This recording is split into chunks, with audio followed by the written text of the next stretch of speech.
My life fell apart last summer. I'm 35, and I discovered that my wife, who's the same age, was having an affair with my stepdaughter's biological father. I had my suspicions for weeks, and one day I finally confirmed them when I went to his house and found them together. The cruel irony was that I'd spent years keeping this man away from our property because of his aggressive behavior. He wasn't even involved in his daughter's life. She called me dad because I was the one who was actually there for her. His own mother once told me over coffee during the holidays how grateful she was that her granddaughter had me in her life. I gave everything to our family. When we got married, my wife convinced me to sell my old car so I could use one of hers. I worked at a law firm, but I also did all the housework. My days started at 6 a.m., taking care of the house, the pets, the yard, and most importantly, my stepdaughter. Some nights I wouldn't finish until 2 a.m., but I didn't mind because I thought we were building something special. After I discovered the affair, I tried to save our marriage. I really did.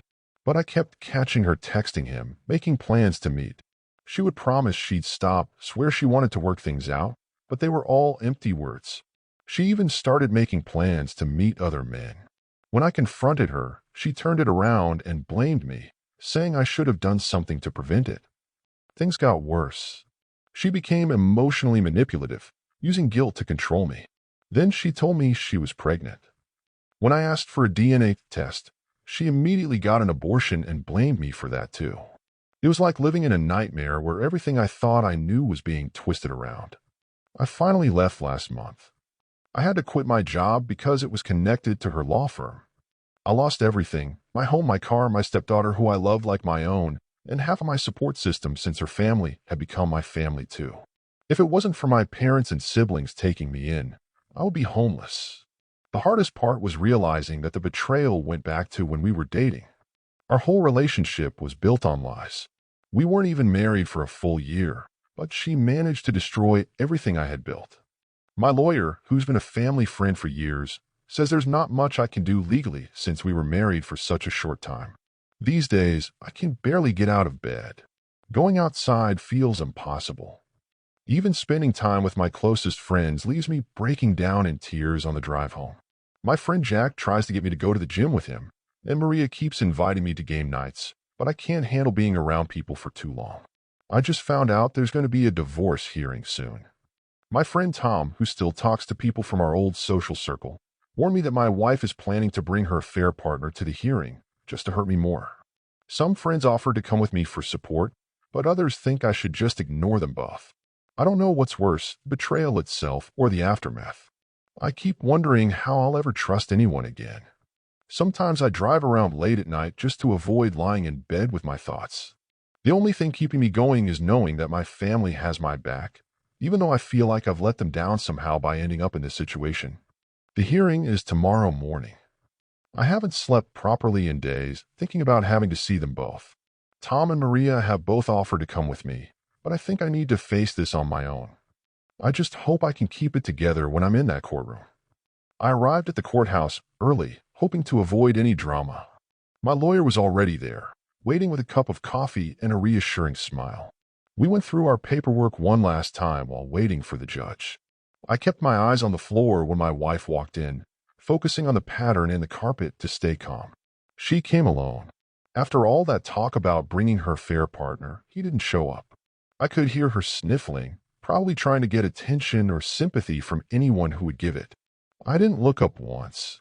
My lawyer handled everything while I just sat there, signing papers when needed. The whole thing took less than an hour. Years of my life, all the dreams and plans we had, reduced to a few signatures and a judge's stamp. Before I left, she tried to hand me some mail from our old house. I took it without looking at her and walked out. I thought I would feel something more in that moment, anger, sadness, anything, but I just felt numb. It wasn't until I got home and started sorting through the mail that I found her note. She couldn't help herself. She had to get in one last jab. Her affair partner hadn't come to the hearing because he was dealing with his own drama. He'd gotten another woman pregnant. The guy who helped destroy my marriage was cheating on my wife too. The irony would be funny if it wasn't so sad. This was the same man who barely saw his daughter with my wife, the one who used to drop her off at his mother's house whenever he was supposed to be watching her. His own daughter used to call him by his first name because she barely knew him. Now he was going to have another child he probably wouldn't take care of. I remembered all the times he'd shown up at our house angry, how I'd had to keep him in check to protect my family. The times his mother would tell me stories about how he'd treated my wife badly when they were together years ago. And this was the man my wife threw everything away for. Tom called to check on me after the hearing. He wanted to take me out for drinks, said I shouldn't be alone, but I needed time to process everything. Maria texted asking if I wanted to come over for dinner with her family, and Jack invited me to the gym again. I appreciate them trying to help, but sometimes their support feels overwhelming. I spent the rest of the day working out in my garage until I couldn't lift anymore. Exercise is the only thing that helps clear my head these days. When I'm focused on pushing weights, I don't have to think about how my wife blamed me for cheating or how she used to manipulate me into intimacy when I wasn't ready after finding out about her affair. The pregnancy and abortion still haunt me. I'll never know if that baby was mine, but deep down, I think I know the truth. She got rid of it as soon as I mentioned a DNA test. Just another way she took control away from me, another decision she made without caring how it would affect others. Looking back, I can see all the red flags I missed. The way she isolated me from my friends, how she convinced me to give up my car and depend on her, the constant demands for me to do more and more around the house while she did less. It was never about building a life together. It was about control. My family keeps telling me I'll heal with time, that I'll find someone who deserves me. Right now, that feels impossible. How do you trust again after something like this? How do you explain to someone new that you're damaged goods, that you flinch when they reach for their phone because you're afraid they're texting someone else? I'm trying to focus on small victories. Today, I managed to go grocery shopping without having a panic attack. Yesterday, I made it through a whole conversation with Tom without breaking down. My therapist says this is progress, but it feels so slow. Everyone says I'm young enough to start over, but they don't understand how hard it is to rebuild when someone has torn down every part of who you were. Tomorrow, I start looking for a new job. My old position at the law firm is gone. I couldn't keep working somewhere connected to her. My savings are running low, and as much as my family supports me, I need to stand on my own feet again. I've got some interviews lined up, but even thinking about sitting across from strangers and trying to explain my employment gap makes me anxious. At least I know she can't hurt me anymore. I moved to a different town, got a new phone number, and blocked her on everything. She doesn't know where I live or work. It's strange how someone you once shared everything with can become a complete stranger, someone you have to protect yourself from. It's been a few months since the divorce. Some days are better than others. I got a new job at a smaller firm across town. The pay isn't as good, but my boss understands what I've been through and gives me space when I need it. Tom helped me find the position through one of his connections. It feels good to be working again, to have something to focus on besides my thoughts. The hardest part is not seeing my stepdaughter anymore. Sometimes I drive by her school just to make sure she's okay, but I know I can't go talk to her. My wife made sure of that. I heard through Tom that she's staying with her grandmother more often now, the affair partner's mother who used to tell me how happy she was that I was in her granddaughter's life. At least I know she's being taken care of when she's there. The news about the affair partner's new baby situation keeps reaching me through mutual friends, even though I try to avoid hearing about it. He's apparently making the same mistakes all over again, barely showing up for the mother of his new child, spending his time at bars instead of taking responsibility. My wife found out he was seeing 3 other women while he was with her. Sometimes karma works in obvious ways. I started going to the gym regularly with Jack. The routine helps, and the physical exhaustion makes it easier to sleep at night.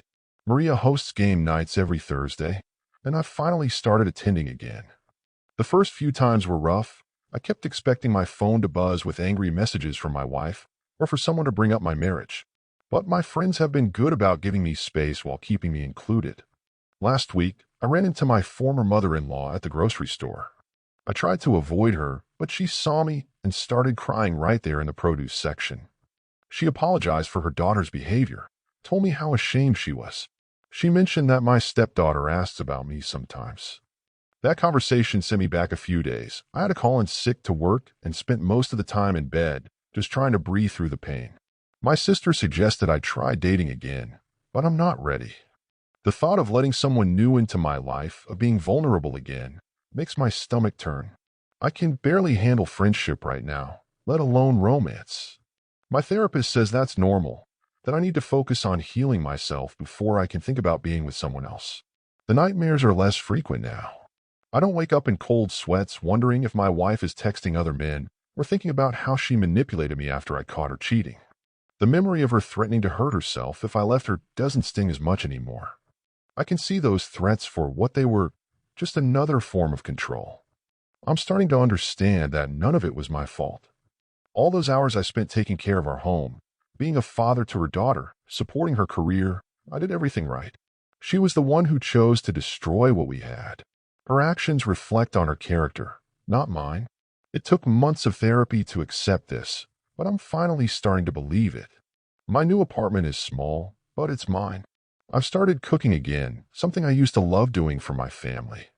Now I cook for myself, and sometimes I invite Tom or Maria over for dinner. Last week, I even hosted a small game night. It felt good to have laughter in my space again, to create new memories that aren't tainted by betrayal.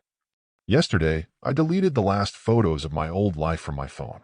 Pictures of family gatherings, holidays with my stepdaughter, moments I thought would be the foundation of my future. It hurt, but it also felt like setting down a heavy weight I'd been carrying. My therapist says grief isn't linear. You don't just get better day by day. Some days you slide backward, and that's okay. I still have questions I'll never get answers to. Why wasn't I enough? Was any of it real? Did she ever really love me? But I'm learning to live with the uncertainty. The pain doesn't go away completely, but it changes. It becomes something you carry with you, something that teaches you about yourself and what you're capable of surviving. My family was right. I'm young enough to start over. Not today, maybe not tomorrow, but someday. For now, I'm focused on rebuilding myself. Each small victory is worth celebrating. Getting through a workday without thinking about her, laughing genuinely at one of Jack's bad jokes, helping Maria with her garden without feeling overwhelmed by memories of my old yard. Life isn't what I thought it would be a year ago, but I'm still here. I'm still standing. And maybe that's enough for now. Thank you for watching. If you enjoyed this story, please hit that subscribe button. Don't forget to give it a thumbs up and share it with friends or family who might enjoy it too. Your support means a lot. And if you have any thoughts, questions, or story ideas, drop them in the comments below. I'd love to hear from you. See you in the next story.